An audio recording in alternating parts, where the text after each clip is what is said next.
yours, waiting on the sexy flow. Come get it all, are you gonna make me yours? Waiting on the sexy flow. I'm trying not to think about. मेरे गम से छुटकारा मिला। अशरफ एक मिल में नौकरी करता था। जो कुछ कमाता मेरे हाथ पर ला कर रख देता।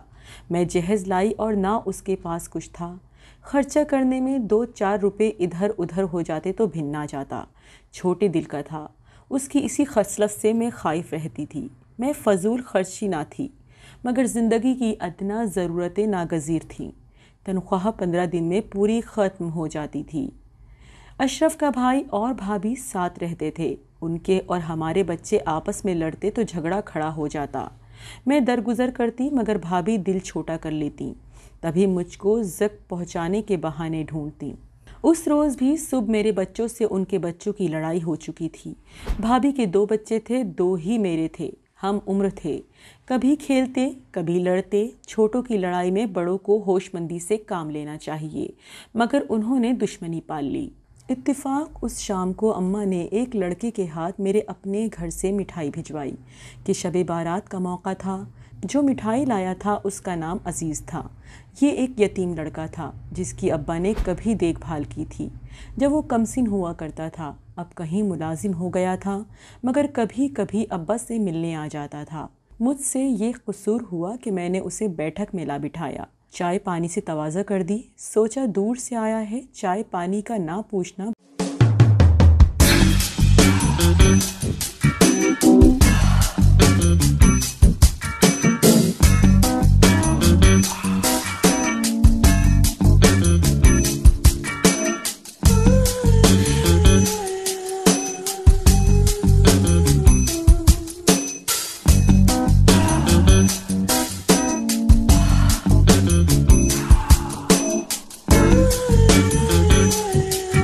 बुरी बात है, नहीं जानती थी ऐसा इखलाक मेरे ससुरालियों को खल जाएगा।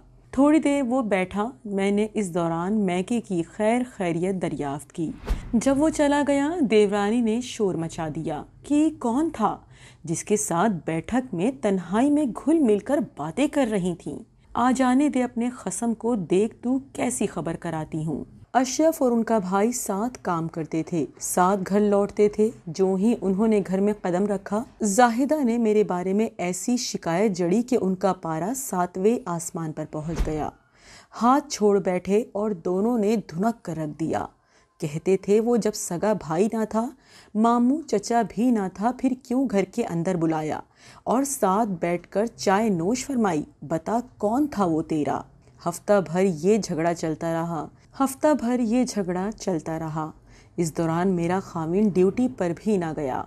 उसकी हालत ऐसी हो गई जैसे जहनी मरीज हो, और मैं जहनी अजियत के दोज़ख में जलते जलते राख होने लगी। तभी मैंने कह दिया, बच्चे मुझे दे दो, मैं आज ही मैके चली जाती हूँ और फिर कभी नहीं आऊँगी। मेरा ये कहना था। अशरफ दोनों मासूम बच्चों को लेकर घर से गायब हो गया। अब बच्चों की जुदाई मुझे निढाल करने लगी। मेरे पास कोई ऐसा जरिया ना था कि माँ बाप से राबता करती। अशरफ के जाने के 2 रोज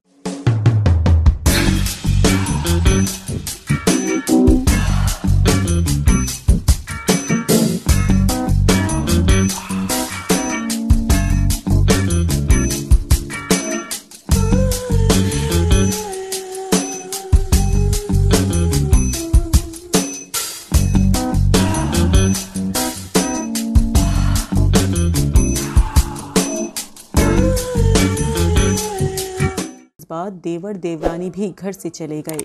मैं तन्हा रह गई, जी घबराने लगा। अशरफ की इजाज़त के बगैर कदम घर से ना निकालती थी, मगर कब तक। तन्हाई से वहशत होने लगी। बच्चों की याद अंदेशों के नाग बनकर डसने लगी। मजबूर होकर घर से निकली। ध्यान में आया अशरफ के दोस्त मुशर्रफ से मालूम करूं। वो मेरे शौहर के साथ काम करता था। यकीनन उसे खबर होगी कि मेरा शौहर और बच्चे कहाँ हैं। क्या खबर बच्चे उसने मुशर्रफ के घर में ही छुपा रखे हों। उसके घर का पता जुबानी जानती थी। अशरफ अक्सर तस्करा करता रहता था। पूछती पाछती उसके घर जा पहुंची। ये नहीं जानती थी कि वो अकेला रहता है। ध्यान में यही था कि बाल बच्चों वाला होगा। اس کے گھر کا دروازہ بند تھا۔ پڑوس سے معلوم کیا، انہوں نے کہا وہ کام پر گیا ہے، شام کو آئے گا۔ البتہ ایک شخص 2 کمسن بچوں کو لے کر اس کے پاس چند دن پہلے آیا تھا۔ تانگا پکڑ کر میکے چلی گئی۔ روداد اماں سے کہی۔ وہ بولی، اری نادان، تو نے شوہر سے بغیر پوچھے گھر سے قدم کیوں نکالا؟ بغیر اجازت یہاں آ بیٹھی ہو تو سمجھ لے کہ ہمیشہ کے لیے یہیں رہ جائے گی۔ تیرا شوہر بڑے تیکھے مزاج کا ہے، فوراً واپس گھر چلی جاؤ۔ مرد کا غصہ تھوڑی دیر کا ہوتا ہے، بچے تنگ کریں گے تو ٹھنڈے دل سے سوچے گا اور سب ٹھیک ہو جائے گا۔ یوں وہ تجھے کبھی لینے نہ آئے گا، تو بچوں کے لیے تڑپتی رہ جائے گی۔ اماں نے مجھے سانس بھی درست نہ کرنے دی، یہ کہہ کر الٹے قدموں واپس بھیج دیا کہ تیرا باپ بیمار ہے، یہ صدمہ سہنے کی اس میں سکت نہیں، اس کے سامنے ہرگز نہ جانا۔ ماں کے گھر سے واپس اپنے گھر آ رہی تھی کہ دروازے پر مشرف کھڑا مل گیا۔ اس نے اشرف کا نام لے کر آواز